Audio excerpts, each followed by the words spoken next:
I heard two children talking recently and suddenly realized what children need from us.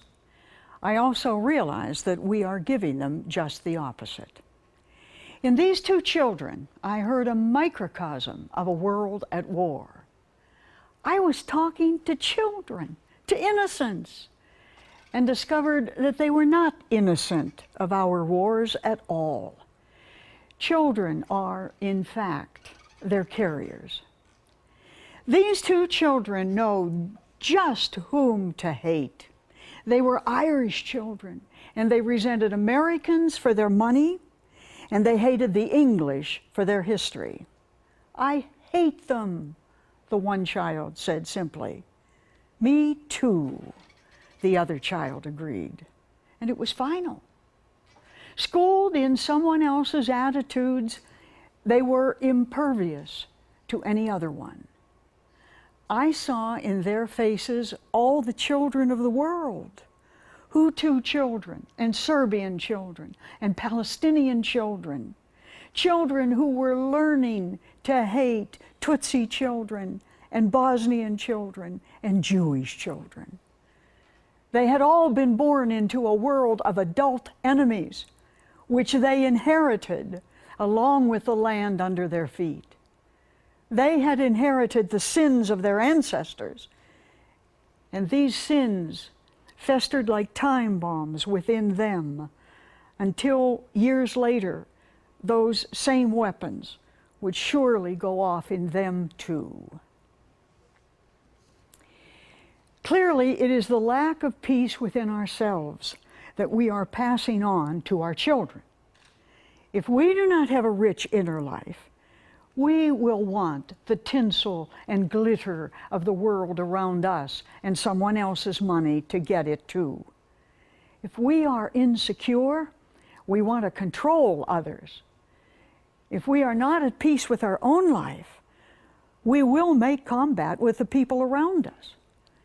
And if we do not learn to face our own struggles, we will never have compassion for the struggles of others. Peace comes then when we learn what the Spirit within us is trying to teach us. When we feel rejected, we learn to seek the love above all loves in life. The Spirit is trying to teach us that when we are threatened by differences, we must come to realize that otherness is what stretches us beyond the narrowness of sameness. Instead, the desire for conquest comes when I try to shape the world to my own limited ideas of it. Then differences begin to be a threat rather than a promise of inspiring new possibilities or daring new experiences in life. Then we set out to mold the rest of the world to our own small selves. We rape the planet and make war against strangers and build our private little walls higher and higher and higher. To feel good about ourselves, we measure ourselves against other races and sexes, religions and cultures, and call them lesser. Call them enemy. We entomb ourselves in ourselves. So brown people remain the enemy for generation after generation, and white people stay a menace to us all our lives, and strong women threaten our worldview, and the children of this generation become the adversaries of the next one. The question is then, what is the way to peace? Blaise Pascal wrote once, "The unhappiness of a person resides in one thing: to be unable to remain peacefully in a room." It is silence and solitude, in other words, that brings us face to face with ourselves and the inner wars we must win to become truly peaceful people, then, understanding myself, I can understand everyone else as well. There is a major social obstacle, however, to a development of a spirituality of peace in this time, in our time. The fear of silence and solitude loom like cliffs in the modern human psyche, and noise becomes what protects us from confronting ourselves. Quiet is only a phantom memory in this culture. Some generations among us have had no experience of silence at all. Spiritual peace has been driven out by noise pollution, endemic and invasive. There is music in the elevators and PA systems in the halls and people talking loudly on cellular phones everywhere, in offices and restaurants and kitchens and bedrooms, while the ubiquitous television spews talk devoid of thought and people shout above it about other things. There are loudspeakers in boats now, so lakes are not safe. There are rock concerts in the countryside, so the mountains are now not safe. There are telephones in bathrooms now, so the shower is not safe.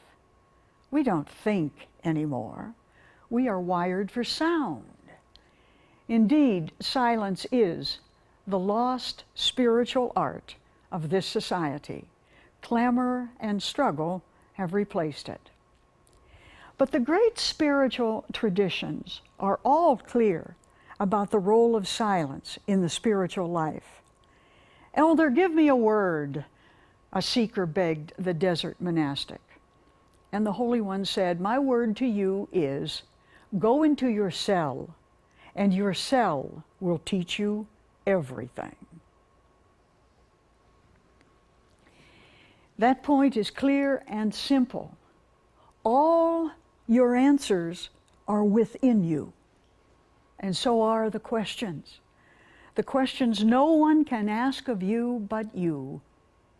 Everything else in the spiritual life is mere formula, mere exercise. It is the questions and the answers that are ranting within each of us that in the end will grow our souls. Then we will get to know ourselves. Then we will blush at what we see. Then we will lose our self-righteousness and come to peace. Silence does more than confront us with ourselves, however. Silence makes us wise. Knowing our own struggles, we come to reverence the struggles of others. Knowing our own failures, we are in awe of their successes, less quick to condemn, less intent on punishing, less certain of all our damaging certainties. Make no doubt about it. To listen for the voice of God and to wrestle with the self is the nucleus of the spirituality of peace. It may, in fact, be what is most missing in a century saturated with information, sated with noise, smothered in struggle, but short on reflection and aching for peace. Once upon a time, a disciple asked, "How shall I experience my oneness with creation?" And the elder answered, "By listening." "But how am I to listen?" the disciples asked. And the elder taught, "Become an ear that pays attention to everything the universe is saying. The moment you hear something you yourself are saying, stop."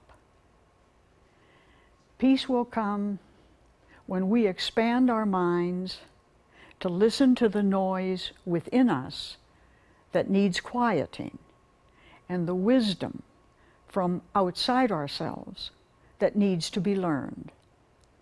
Then we will have something to leave the children besides hate, besides war, besides turmoil. Then peace will come.